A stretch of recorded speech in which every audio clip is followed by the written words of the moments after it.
Hi guys, welcome back to my channel. Super great having you guys here today, and it's really great to be doing a video for you today.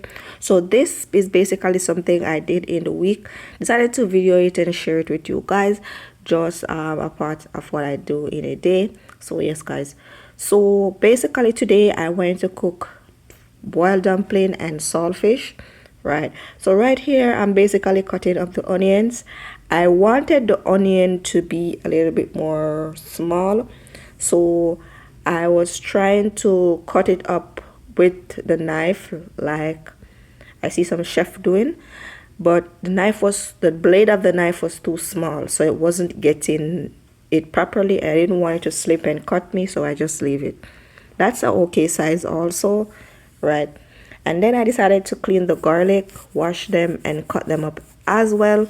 So yes guys, so right here guys, basically let me tell you what has happened already. I already knead the dumpling, it's on the fire, it's boiling, and I already cut up the cucumber because I'm gonna put cucumber and corn inside. So this is the plate with the corn.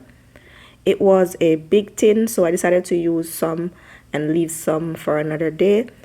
I put it in the freezer and it's frozen from the inside, so I was trying to open it with one hand and then video it, but I wasn't able to do that, so I decided to put the camera down and video it.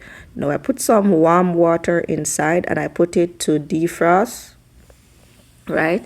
So that's the dumpling already on the fire cooking, and then the oil was already on the stove right at this moment, eating up.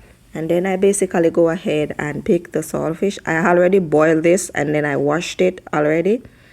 This is codfish, but it's very salty, so I have to boil it first, and then I pick it up and then right. So the first thing I'm gonna cook in the pot with the oil is the garlic and onion, because I want those to be a little bit more softer and translucent before I add anything else. And so I did go ahead and do that. I cut up the cucumbers a little bit more smaller, and then I throw the onion inside, right? And then I was stirring for a while, stirring for a while, because I want the veggie part of the food to be a little bit more soft. So yes guys, and I also want the saltfish to be a little bit more crispy, so that is the reason why I decided to put them in at this time. So yes guys, so I was just there watching it. I did go ahead and put some black pepper inside the pot also, and I did go ahead and put some Maggi all-purpose seasoning and the cucumber, and then I leave it to boil for a while, and it was really good. Thank you guys, and I'll see you guys in the next video. Bye guys.